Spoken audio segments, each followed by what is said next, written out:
కైవసం చేసుకుంటుందని కూడా చెప్తుంది. ఆప్ వెనకంచులో ఉందని కూడా చెప్తుంది.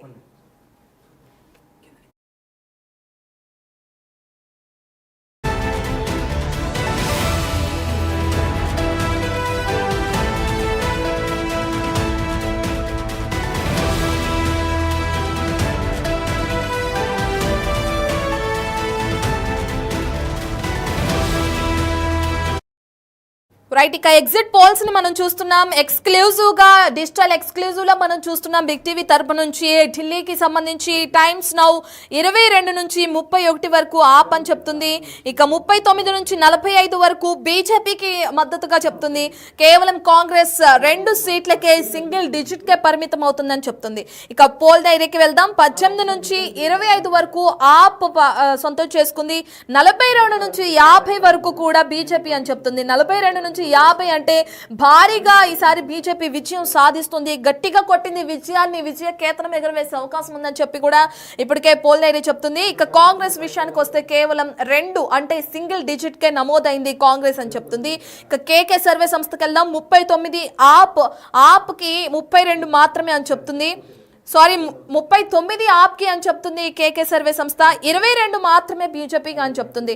ఇక ఈ విధంగా చూసుకుంటే కేకే సర్వే సంస్థ ప్రకారం చూసుకుంటే 39 ఆప్ అంటే ఈసారి ఆప్ అధికారం చేపట్టబోతుందని చెప్తుంది. ఇక కాంగ్రెస్కి వస్తే కేవలం 0 అంటే ఒక్క సీట్ కూడా కాంగ్రెస్ గెలుచుకోలేదు అని చెప్పి కూడా కేకే సర్వే సంస్థ చెప్తుంది. ఇక జేవీసీకి వెళ్తే జేవీసీ 22 నుంచి 31 వరకు ఆప్, 39 నుంచి 45 వరకు బీజేపీ అంటే బీజేపీకే మద్దతు పలుకుతుంది అని చెప్పుకోవచ్చు జేవీసీ. ఇక కాంగ్రెస్ విషయానికి వస్తే కేవలం 2 అంటే సింగిల్ డిజిట్ కే పరిమితమైంది అని కూడా జేవీసీ సర్వే సంస్థ చెప్తుంది.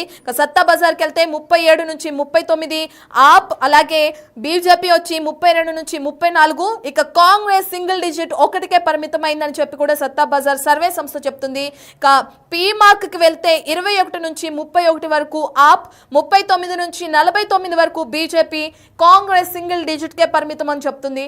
ఇప్పటి వరకు చూసిన ప్రతి సర్వే సంస్థ కూడా కాంగ్రెస్ కేవలం సింగిల్ డిజిట్ కి మాత్రమే పరిమితం అవుతుందని చెప్తుంది. ఇక బీజేపీ అలాగే ఆప్ మధ్య ఆధిపత్య పోర్ అనేది కొనసాగుతుంది.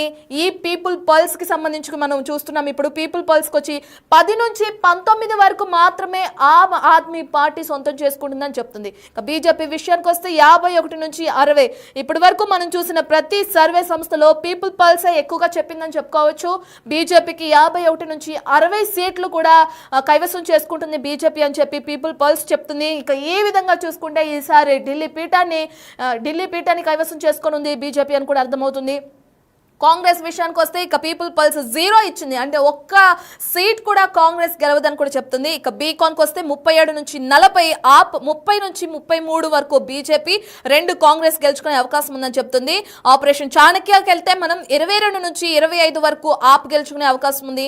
33 నుంచి 37 వరకు బీజేపీ గెలుస్తుంది. ఈసారి కాంగ్రెస్ 6 నుంచి 7 గెలిచే అవకాశం ఉందని చెప్పి చాణక్య సర్వే సంస్థ చెప్తుంది. అంటే ఇప్పటి వరకు చూసుకున్న ప్రతి సర్వే సంస్థ తన ఎగ్జిట్ పోల్లో కాంగ్రెస్ కి సింగిల్ డిజిట్ కే పరిమితం అవుతుందని చెప్పి కేవలం 1, 2 తప్ప ఇంకెక్కువ కాంగ్రెస్ గెలుచుకోలేదని చెప్తే 6 నుంచి 7 సీట్లు చాణక్య గెలిచే అవకాశం ఉందని చాణక్య సర్వే సంస్థ చెప్తుంది. మ్యాట్రిక్స్కి వెళ్దాం. 32 నుంచి 37 వరకు ఆప్ గెలిచే అవకాశం ఉంది. ఇక 35 నుంచి 40 వరకు బీజేపీ గెలుస్తుందని చెప్తుంది. కాంగ్రెస్ సింగిల్ డిజిట్ కే పరిమితం అవుతుందని చెప్తుంది. మ్యాట్రిక్స్ ప్రకారం కూడా చూసుకుంటే ఈసారి కూడా కాంగ్రెస్ వెనుకంచులోనే ఉందని కూడా మనం చెప్పుకోవచ్చు. ఈసారి కాంగ్రెస్ ఇప్పుడు వెలువడిన ఎగ్జిట్ పోల్స్ ప్రకారం చూసుకుంటే గత 2 అసెంబ్లీ ఎన్నికల్లో ఏ విధంగా అయితే ఘోరంగా ఓడిపోయిందో ఈసారి కాంగ్రెస్ అదే విధంగా ఓడిపోయే అవకాశాలు ఎక్కువగా కనిపిస్తున్నాయి ఎగ్జిట్ పోల్స్ ప్రకారం మనం చూసుకుంటే. ఇక పోటాపోటీగా ప్రతి ఒక్క ఎగ్జిట్ పోల్స్ కి సంబంధించి ప్రతి ఒక్క సర్వే సంస్థ ఒకటి ఆప్ కి మద్దతు పలికితే మరొకటి బీజేపీకి మద్దతు పలికింది. ఎక్కువగా బీజేపీ అధికార పీఠాన్ని కైవసం చేసుకుంటుందని కూడా చెప్తున్నాయి ప్రతి ఎగ్జిట్ పోల్ సంస్థలు కూడా.